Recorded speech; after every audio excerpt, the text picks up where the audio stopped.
നമസ്കാരം. രമൺ ശ്രീവാസ്തവ ഒരുപക്ഷെ ഈ പേര് ഏറെക്കാലം ചർച്ച ചെയ്യപ്പെട്ട ഒന്നായിരുന്നു. അതായത് 90കളിൽ 91 മുതൽ 95 വരെയുള്ള ഒരു കാലഘട്ടത്തിൽ അന്ന് മുഖ്യമന്ത്രിയായിരുന്ന കെ കരുണാകരൻ്റെ പോലീസ് മേധാവിയായിരുന്നു രമൺ ശ്രീവാസ്തവ. പിന്നീട് അദ്ദേഹം ചാരക്കേസുമായി ISRO ചാരക്കേസുമായി ബന്ധപ്പെട്ട് നിരവധി വിവാദങ്ങളിലേക്ക് വലിച്ചിഴക്കപ്പെടുകയും പക്ഷേ എന്നിട്ട് പോലും മുഖ്യമന്ത്രിയായിരുന്ന കെ കരുണാകരൻ അദ്ദേഹത്തെ സംരക്ഷിച്ച് പിടിക്കുകയും ചെയ്തിരുന്നു.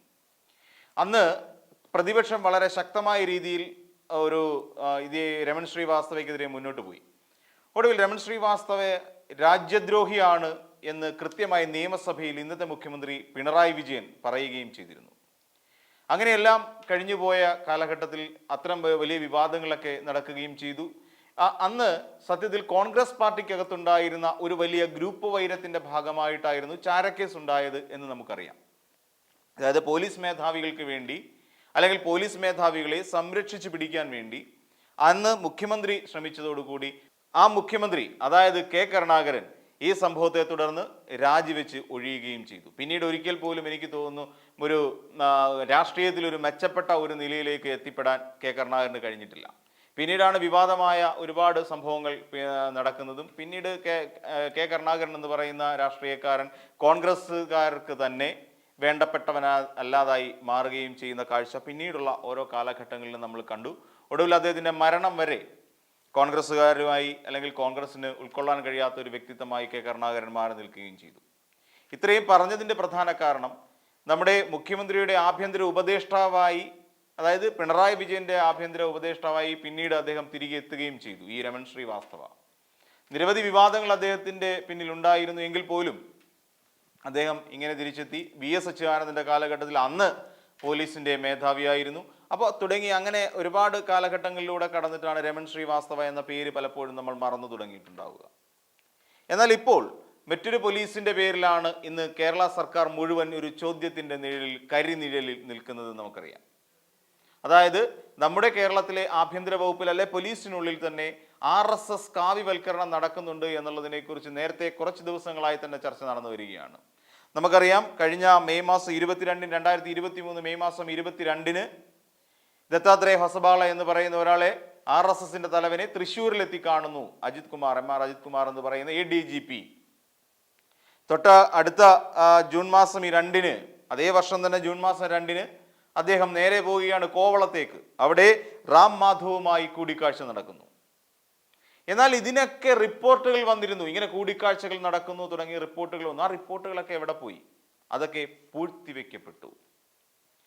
അതെല്ലാം മുഖ്യമന്ത്രിയുടെ അടുത്തെത്താതെ മുഖ്യമന്ത്രിക്ക് തൊട്ടുമേലെയുള്ള അല്ലെങ്കിൽ തൊട്ടു കീഴെ വരെ എത്തിയതിനു ശേഷം അതെല്ലാം നേരെ താഴേക്ക് പതിക്കുകയാണ് ഉണ്ടായത് എന്ന് PV അൻവർ കൃത്യമായി അടിവരയിട്ടുകൊണ്ട് പറയുന്നു. അങ്ങനെ ഇതുമായി ബന്ധപ്പെട്ട് ഇന്റലിജൻസിന്റെ റിപ്പോർട്ട് ഉണ്ടായിരുന്നു. അപ്പോൾ ഇന്റലിജൻസ് റിപ്പോർട്ട് മുഖ്യമന്ത്രി അറിഞ്ഞില്ല. പിന്നീട് അത് കഴിഞ്ഞപ്പോഴാണ് ഒരു സ്പെഷ്യൽ ബ്രാഞ്ചിന്റെ അന്വേഷണ റിപ്പോർട്ട് പുറത്തു വരുന്നത്. ആ റിപ്പോർട്ട് പ്രകാരം ഈ 2 സംഭവവും നടന്നു എന്ന് പറയപ്പെടുന്നു. ഹൊസബാലയുടെ കാര്യം അവിടുത്തെ പ്രമുഖരായ RSSകാർ അത് പറഞ്ഞിട്ടുണ്ട്, അങ്ങനെയൊന്നും ഉണ്ടായിട്ടില്ല എന്ന് പറയുന്നുണ്ട്. പക്ഷെ അപ്പോഴും ചോദ്യത്തിൻ്റെ നിഴലിൽ നിൽക്കുന്ന മുഖ്യമന്ത്രി പിണറായി വിജയൻ ഇപ്പോഴും ADGPയെ സംരക്ഷിച്ച് പിടിക്കുകയാണ് എന്ന് തന്നെ പറയേണ്ടി വരും. നമുക്കറിയാം കഴിഞ്ഞ ദിവസം ഇപ്പം തന്നെ അതിൻ്റെ അന്വേഷണം തുടങ്ങിക്കഴിഞ്ഞിരിക്കുകയാണ്. ഇപ്പം ഇന്ന് ഷെയ്ഖ് ദർവേഷ് സാഹിബിൻ്റെ ഒരു റിപ്പോർട്ട് അല്ലെങ്കിൽ അന്വേഷണ സംഘം ചോദ്യം ചെയ്തുകൊണ്ടിരുന്നു, മൊഴിയെടുപ്പ്. അപ്പം അവിടെയും താൻ ADGP ആണ്, അതുകൊണ്ട് എനിക്ക് കീഴുദ്യോഗസ്ഥന്മാരുടെ മുന്നിൽ വന്നിരുന്നു കൊണ്ട് എനിക്ക് എൻ്റെ മൊഴി രേഖപ്പെടുത്താനെന്ന് എന്നെ കിട്ടത്തില്ല, വേറെ പണി നോക്കിക്കോളാൻ ആരോട് പറഞ്ഞു? നമ്മുടെ DGPയോട് പറഞ്ഞു. ഒടുവിൽ അത് രേഖാമൂലം എഴുതി നൽകി. അന്വേഷണ ഉദ്യോഗസ്ഥരുടെ മുന്നിൽ ചോദ്യം ചെയ്യലിനായി മൊഴിയെടുക്കുന്നതിനായി എത്തിയത് ഔദ്യോഗിക വാഹനത്തിൽ ഔദ്യോഗിക വേഷവിധാനങ്ങളോടുകൂടി തന്നെയാണ് വന്നത്. എവിടെ പോകുന്നു കാലമെന്ന് ആലോചിച്ച് നോക്കുക. അവിടെ നിന്ന് ഈ പറയുന്ന ദർവേഷ് സാഹിബ് തന്നെ അവിടെ നിന്ന് ഇന്റലിജൻസ് ബ്യൂറോ അല്ലെങ്കിൽ വിജിലൻസിന് വേണ്ടി ഇദ്ദേഹത്തിന്റെ കേസ് പറഞ്ഞു വിട്ടിരിക്കുന്നു. എന്തൊക്കെയാണ് എന്ന് നമുക്ക് ആലോചിച്ച് നോക്കാം. സാമ്പത്തിക ക്രമക്കേട് ഉണ്ടാക്കിയിട്ടുണ്ട് ഇദ്ദേഹം ADGP അജിത് കുമാർ. ഇത് കൂടാതെ മറ്റൊന്നുകൂടിയുണ്ട്. അദ്ദേഹം ഇപ്പോൾ വീടുണ്ടാക്കിക്കൊണ്ടിരിക്കുന്നു. 3 നിലയുള്ള മണിമാളിക, അതും കവടിയാർ എന്ന് പറയുന്ന സംരക്ഷിത മേഖലയുടെ അടുത്തായി 3 നിലകളോട് കൂടിയ ലിഫ്റ്റ് സൗകര്യങ്ങളോട് കൂടിയ സ്വിമ്മിംഗ് പൂള് എന്ന് വേണ്ട സകലമാന സൗകര്യങ്ങളോടും കൂടിയ ഒരു മണിമന്ദിരം കെട്ടി ഉയർത്തിക്കൊണ്ടിരിക്കുന്നു, അല്ലെങ്കിൽ മറ്റൊരു കവടിയാർ കൊട്ടാരം നിർമ്മിച്ചുകൊണ്ടിരിക്കുന്നു. ഇതിനൊക്കെ എവിടുന്നാണ് പണം? അപ്പോൾ ഇങ്ങനെ പലർക്കും വേണ്ടി വിടുവേല ചെയ്ത് കിട്ടിയ പണമാണ് ഇതിൻ്റെ പിന്നിലുള്ളത് നമുക്കറിയാൻ കഴിയും. ഇദ്ദേഹത്തെ കൊണ്ടുപോയി എത്തിച്ചത് ആരാണ് എന്നുള്ളത് നമുക്കറിയാം. തിരുവഞ്ചൂർ രാധാകൃഷ്ണന്റെ ഒരു ബന്ധു കൂടിയാണ് ഇദ്ദേഹത്തെ തൃശ്ശൂരിൽ കൊണ്ടെത്തിച്ച ആള്. അദ്ദേഹത്തിനെ തിരുവഞ്ചൂർ രാധാകൃഷ്ണൻ പിന്നെ ഇതുമായി ബന്ധപ്പെട്ട് പിന്നീട് ഒരു അക്ഷരം പോലും മിണ്ടിയില്ല എന്നുള്ളതാണ്. പിന്നെ എന്തുകൊണ്ട് മുഖ്യമന്ത്രി മൗനം കാണിക്കുന്നു? എന്തുകൊണ്ട് ഇത്തരം അന്വേഷണങ്ങൾ വേണ്ട, അല്ലെങ്കിൽ ഈ പറയുന്ന ശശിയെ എന്തുകൊണ്ട് മാറ്റി നിർത്തുന്നില്ല? അതുമല്ലെങ്കിൽ ഈ ADGP എന്തുകൊണ്ട് സർവീസിൽ നിന്ന് താൽക്കാലികമായി അന്വേഷണ വിധേയമായി സസ്പെൻഡ് ചെയ്തുകൊണ്ട് കാര്യങ്ങൾ നടത്തുന്നില്ല? അപ്പോഴാണ് പ്രതിപക്ഷത്തിന്റെ ചില ആരോപണങ്ങൾ നമുക്ക് ശരിവെക്കേണ്ടി വരുന്നത്. വീണ വിജയനും CMLR കമ്പനിയുമായി ചേർന്നുണ്ടാക്കിയ മാസപ്പടിയുമായി ബന്ധപ്പെട്ടുണ്ടാക്കിയ വിവാദം 1, സ്വർണ്ണക്കടത്ത് കേസുകളുമായി ബന്ധപ്പെട്ടുണ്ടായ വിഷയങ്ങൾ 2, പിന്നെ അത് ലൈഫ് മിഷൻ അഴിമതി കേസുമായി ലൈഫ് മിഷൻ കേസുമായി ബന്ധപ്പെട്ടുള്ള അടുത്ത കേസ് മറ്റൊന്ന്. അപ്പൊ ഇങ്ങനെയുള്ള കേസുകൾ അട്ടിമറിക്കപ്പെടുന്നതിന് വേണ്ടിയാണോ ഇങ്ങനെ ADGPയെ ഇപ്പോഴും മുഖ്യമന്ത്രി താങ്ങി സന്തോഷിപ്പിച്ച് നിർത്തുന്നത് എന്ന് ആരെങ്കിലും സംശയിച്ചാൽ അതിനകത്ത് തെറ്റു പറയാൻ കഴിയില്ല എന്ന് നമുക്കറിയാം. പിന്നെ ഈ അടുത്തത് ഇപ്പോൾ ഇന്ന് ഇദ്ദേഹം പറയുന്നുണ്ട്, ചെറിയാൻ ഫിലിപ്പിന്റെ ഒരു വലിയ വാക്കുകൾ വന്നിട്ടുണ്ടായിരുന്നു. ചെറിയാൻ ഫിലിപ്പ് പറയുന്നത് ഇതിനെ മറ്റൊരു ആംഗിളിലൂടെ, വേറൊരു പൊളിറ്റിക്കൽ ആംഗിളിലൂടെയാണ് ചെറിയാൻ ഫിലിപ്പ് ഈ സംഭവത്തെ നോക്കിക്കാണുന്നത്. ചെറിയാൻ ഫിലിപ്പ് പറയുന്നത് PV അൻവറിനെ കൊണ്ട്, അല്ലെങ്കിൽ PV അൻവറും ജലീലും, ഇവർ രണ്ടുപേരും മുഖ്യമന്ത്രിയുടെ കണ്ണിലുണ്ണികളായിരുന്നു, ഇപ്പോൾ അവർ കണ്ണിലെ കരടായി മാറിയിരിക്കുകയാണ്. ഇവർ രണ്ടുപേരും, ഒരു PV അൻവറും KT ജലീലും കൂടെ ചേർന്നുകൊണ്ടാണ് ഇത്തരത്തിലുള്ള വിവാദ പ്രസ്താവനകൾ നടത്തുന്നത്. അപ്പോൾ അദ്ദേഹം പറയുന്നത് ഈ പറയുന്ന പോലെ ഇത് അധിക നാൾ CPM-ൽ ഇവർ തുടരാൻ സാധ്യതയില്ല എന്നുള്ളത് തന്നെയാണ് ചെറിയാൻ ഫിലിപ്പിന്റെ രാഷ്ട്രീയ നിരീക്ഷണം. ഇവരെ കാര്യം ഇനിയും ഇവർ തുടർന്നിട്ടും വലിയ കാര്യമൊന്നുമില്ല. കാരണം എന്ന് വെച്ച് കഴിഞ്ഞാൽ ഒരു ന്യൂനപക്ഷ പ്രീണനത്തിലൂടെ വോട്ട് സമ്പാദിക്കുന്നത് ഇവരെ വെച്ച് നടക്കില്ല എന്ന് CPM തിരിച്ചറിഞ്ഞു പോലും. കാര്യം CPM-ന്റെ കണക്ക് വെച്ച് നോക്കിക്കഴിഞ്ഞാൽ ഈ പറയുന്ന ന്യൂനപക്ഷ പ്രീണനത്തിന് ഇവരിലൂടെ തന്നെ മുന്നോട്ട് പോകണം. അതുകൊണ്ട് ഇനി ഇവരെ പാർട്ടിയിൽ നിന്ന് ഒഴിവാക്കി വിട്ടാലും, CPM-ൽ നിന്ന് ഈ 2 പേരെയും ഒഴിവാക്കി വിട്ടാലും കുഴപ്പമൊന്നുമില്ല. അതുകൊണ്ട് തൽക്കാലം ഇവർ കണ്ണിലെ കരടായി തന്നെ നിൽക്കട്ടെ എന്നുള്ള നിലപാടിലാണ് CPM എന്ന് ചെറിയാൻ ഫിലിപ്പ് നിരീക്ഷിക്കുന്നുണ്ട്. ചെറിയാൻ ഫിലിപ്പ് നമുക്കറിയാം, ചെറിയാൻ ഫിലിപ്പ് ഏറെക്കാലം ഇടതുപക്ഷത്തിനോടൊപ്പം ചേർന്ന് നിന്ന ഇടതുപക്ഷ സഹയാത്രികനായിരുന്നു. പിന്നീട് തിരിച്ച് സ്വന്തം പാളയത്തിലേക്ക്, പഴയ തട്ടകത്തിലേക്ക്, കോൺഗ്രസിലേക്ക് തന്നെ മടങ്ങിപ്പോയ ഒരാളാണ് എന്ന് നമുക്കറിയാം. അപ്പൊ നിലവിൽ ഇങ്ങനത്തെ കുറേ അധികം സാഹചര്യങ്ങൾ നിലനിൽക്കുമ്പോൾ അതോടൊപ്പം തന്നെ ഇപ്പോൾ സന്ദീപാനന്ദഗിരിയുടെ ആശ്രമം കത്തിച്ചതുമായ കേസുകൾ ഉയർന്നു വരികയും ചെയ്യുന്നു. ആ ആശ്രമം കത്തിച്ച് RSSകാരാണ് എന്നുള്ള വിവരം കൃത്യമായിരുന്നു. പക്ഷെ അന്ന് നടത്തിയ അന്വേഷണം എവിടെയൊക്കെയോ വഴിതെറ്റിപ്പോവുകയാണ് ഉണ്ടായത്. അവിടെ ഇതിന് മേലെ അദ്ദേഹത്തിന്റെ ഒരു പടിക്കെട്ടിനടുത്ത് കൊണ്ടുവന്നൊരു റീത്ത് സമർപ്പിച്ചിട്ടുണ്ടായിരുന്നു ഇവര്. അതായത് വീട് കത്തിച്ചതിന് ശേഷം, വാഹനങ്ങളെല്ലാം ആശ്രമം കത്തിച്ചതിന് ശേഷം അതിൽ കൃത്യമായി ഇവരുടെ ആദരാഞ്ജലികൾ രേഖപ്പെടുത്തിക്കൊണ്ടൊരു കാർഡ് ഒട്ടിച്ചിട്ടുണ്ട് ആ റീത്തിൽ. അതിനെക്കുറിച്ച് അന്വേഷണം എങ്ങെത്തിയില്ല, ആരുടെ കൈയക്ഷരമാണ് എന്ന് പോലും ഒരു അന്വേഷണം പിന്നീട് നടന്നിട്ടില്ല. അന്ന് പിന്നീട് ഈ വിവരം ക്രൈംബ്രാഞ്ച് DYSP MI ഷാജിയുടെ നേതൃത്വത്തിൽ അതിനെക്കുറിച്ച് 2023 മെയ് മാസത്തിൽ റിപ്പോർട്ട് പുറത്തു വന്നിരുന്നു. ആ റിപ്പോർട്ടായിരുന്നു, അതിലാണ് സത്യത്തിൽ ഇത് RSSന്റെ തലയിൽ നിന്ന് ഉദിച്ച ആശയമായിരുന്നു ഇത് കത്തിക്കുക എന്നുള്ളത്. അതായത് സന്ദീപാനന്ദഗിരിയുടെ ആശ്രമം കത്തിക്കുക എന്നുള്ളത്.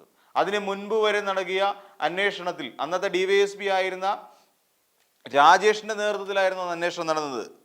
അപ്പോൾ ആ രാജേഷ് എന്ന് പറയുന്ന DYSP ഈ കഴിഞ്ഞ തെരഞ്ഞെടുപ്പിൽ BJPയുടെ ബൂത്ത് ഏജന്റുമായിരുന്നു.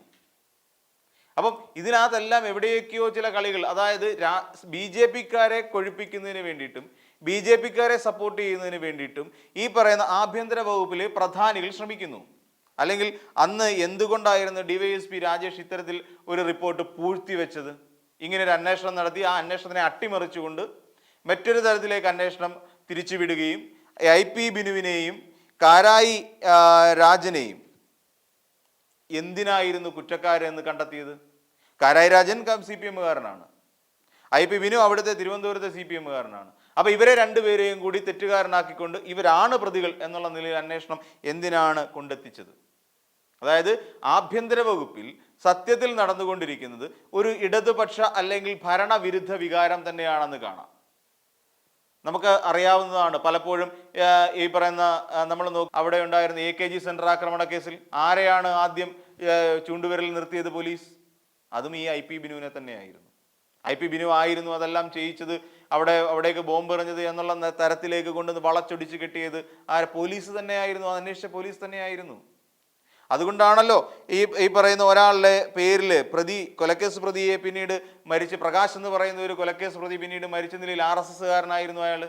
കൊലക്കേസ് പ്രതിയല്ല, അദ്ദേഹം സന്ദീപാനന്ദഗിരിയുടെ ആശ്രമം കത്തിച്ച കേസിലെ പ്രതിയായിരുന്നു. പുള്ളി പിന്നീട് മരിച്ച നിലയിൽ കണ്ടെത്തുകയായിരുന്നു പുള്ളിയെ. അതായത് ഇവരെല്ലാം കൂടി പിന്നീട് എന്തോ ഒരു കാര്യത്തിന് ഇവർ തമ്മിൽ തർക്കമുണ്ടാവുകയും ഈ പ്രകാശിനെ അവിടെ ഇട്ട് ക്രൂരമായി മർദ്ദിക്കുകയും ഒക്കെ ചെയ്തിരുന്നു. ഇയാളാണ് ഈ RSSകാരനായ പ്രകാശ് എന്ന് പറയുന്ന ആൾ തന്നെയാണ് സന്ദീപാനന്ദഗിരിയുടെ ആശ്രമം കത്തിച്ചത് എന്ന് അദ്ദേഹത്തിൻ്റെ സഹോദരൻ തന്നെ പിന്നീട് വെളിപ്പെടുത്തലുമായി പോലീസിനോട് വെളിപ്പെടുത്തിയിരുന്നു. അതിനുശേഷമാണ് തുറന്നൊരു അന്വേഷണം ഉണ്ടാകുന്നത്. ആ അന്വേഷണത്തിലാണ് DYSP MI ഷാജി റിപ്പോർട്ട് സമർപ്പിക്കുന്നത്, ഇങ്ങനെ പ്രശ്നമുണ്ടായി, ഇതിന് ചെയ്തതെല്ലാം RSSകാർ ആണ് എന്നുള്ളത്. എന്തിനാണ് അന്ന് അന്വേഷണത്തെ അട്ടിമറിച്ചത്? ആർക്കു വേണ്ടിയാണ് അന്വേഷണത്തെ അട്ടിമറിച്ചത്? അപ്പോൾ പി വി അൻവർ പറയുന്ന പല കാര്യങ്ങളും ഇടതുപക്ഷത്തിനെ പരോക്ഷമായി തോണ്ടുന്നതാണെങ്കിൽ പോലും കൃത്യമായി ആഭ്യന്തര വകുപ്പിനിട്ടുള്ള അടി തന്നെയാണ്, മുഖ്യമന്ത്രിയുടെ പൊളിറ്റിക്കൽ സെക്രട്ടറിക്ക് ഇട്ടായിട്ടുള്ള അടി തന്നെയാണ് നമുക്ക് കാണാൻ കഴിയും. ഇവിടെ ഓരോ കാര്യങ്ങളും അദ്ദേഹം പറയുമ്പോഴും, പി വി അൻവർ പറയുമ്പോഴും അതിനെ രാഷ്ട്രീയ മുതലെടുപ്പിനപ്പുറം നിന്നുകൊണ്ട് ഇവിടെ ആഭ്യന്തര വകുപ്പിലുണ്ടാകുന്ന RSS വൽക്കരണം, അതായത് കാവ്യവൽക്കരണത്തിനെതിരെയാണ് അദ്ദേഹം സംസാരിച്ചു കൊണ്ടിരിക്കുന്നത്. അത് തിരിച്ചറിയാൻ മുഖ്യമന്ത്രിക്ക് കഴിവുണ്ടാകണം. പി വി അൻവർ പറയുന്നത് ശരിയോ തെറ്റോ എന്നുള്ളിടത്ത് വ്യക്തമായ അന്വേഷണം നടക്കണം. ഇത് പലപ്പോഴും ഈ പറയുന്ന കഴിഞ്ഞ ദിവസം നമ്മുടെ കഴിഞ്ഞ ദിവസം TP രാമകൃഷ്ണൻ എന്ന് പറയുന്ന ആൾ പറഞ്ഞിരുന്നു, അദ്ദേഹം CPM പ്രവർത്തകനല്ല, മെമ്പറല്ല എന്നുള്ള കാര്യം പറഞ്ഞിരുന്നു. അന്വേഷണം നടക്കുന്ന ഒരു വിഷയമാണ് അത് എന്ന് പറഞ്ഞിരുന്നു. അപ്പോൾ മൊത്തത്തിൽ ഇടതുപക്ഷം ഈ പറയുന്ന പി വി അൻവറിനെ ചെറുതായി ഒന്ന് തഴഞ്ഞോ എന്നൊരു സംശയവും ഈ അവസരത്തിൽ നമുക്ക് ചിന്തിക്കേണ്ടതുണ്ട്. പക്ഷേ എന്നിരുന്നാൽ പോലും കൃത്യമായൊരു അന്വേഷണം ഈ കാര്യത്തിൽ നടക്കേണ്ടതുണ്ട്. ഈ അന്വേഷണത്തിൽ ഒരു പക്ഷേ ഈ പറയുന്ന ADGPയെ മാറ്റി നിർത്തിക്കൊണ്ട് സുതാര്യമായൊരു അന്വേഷണമാണ് ജനങ്ങൾക്ക് വേണ്ടത്. ജനങ്ങൾ ചിന്തിക്കുന്ന അതാണ്, മുഖ്യമന്ത്രി കുറ്റക്കാരനാണോ അല്ലയോ എന്നുള്ളതാണ് ജനങ്ങൾക്ക് അറിയേണ്ടത്. അല്ല എന്ന് വരുത്തുകയും അല്ല എന്ന് ഉറപ്പിക്കുകയും ചെയ്യേണ്ടത് മുഖ്യമന്ത്രിയുടെ മാത്രം ഉത്തരവാദിത്വമാണ്. തൻ്റെ തോളിൽ അല്ലെങ്കിൽ തനിക്ക് കീഴെയുള്ള ഒരു ഉദ്യോഗസ്ഥനെ മാറ്റുന്നതിൽ മുഖ്യമന്ത്രി എന്തിന് ഭയക്കണം? അത്തരം ഭയപ്പാടോടുകൂടിയുള്ള ഈ മൗനം ജനങ്ങൾ വളരെ കൃത്യമായി നോക്കിക്കൊണ്ടിരിക്കുകയാണ്. ജനങ്ങൾ മാത്രമല്ല, ഇവിടുത്തെ മുഖ്യമന്ത്രി എടുക്കുന്ന ഓരോ തീരുമാനങ്ങളും, ഒടുവിൽ മുഖ്യമന്ത്രി പറഞ്ഞു ഞാൻ ADGPക്കെതിരെ നടപടി എടുക്കില്ല എന്ന് പറഞ്ഞിരുന്നു. ഇത് ഇവിടുത്തെ പ്രവർത്തകരെല്ലാം ഞെട്ടലോടെയാണ് കേട്ടുകൊണ്ടിരുന്നത്. അപ്പോൾ ഈ രീതിയിൽ മുഖ്യമന്ത്രി പറയാറുള്ളത് പോലെ മടിയിൽ കനമില്ലാത്തവനെ വഴിയിൽ ഭയക്കണ്ട എന്ന് പറയുന്നത് പോലെ അത്തരത്തിലൊരു സുതാര്യത വരണമെങ്കിൽ ADGPക്കും ശശിക്കുമെതിരായി കൃത്യമായ ഒരു നടപടി മുഖ്യമന്ത്രിയുടെ ഭാഗത്തു നിന്ന് ഉണ്ടാകേണ്ടതാണ്. അത് മാത്രമല്ല, ഈ ഒരു അന്വേഷണത്തിൽ അയാൾ കുറ്റക്കാരനാണ് എന്ന് കണ്ടെത്തി കഴിഞ്ഞാൽ അയാൾക്കെതിരെ അജിത് കുമാറിനെതിരെ ശക്തമായ നിയമ നടപടിയും ഉണ്ടാകേണ്ടതാണ്. ഈ വീഡിയോ നിങ്ങൾക്ക് ഇഷ്ടമായാൽ ലൈക്ക് ചെയ്യുക. കൂടുതൽ വീഡിയോകൾക്കായി യോഗനാഥം ന്യൂസ് ചാനൽ സബ്സ്ക്രൈബ് ചെയ്യുക.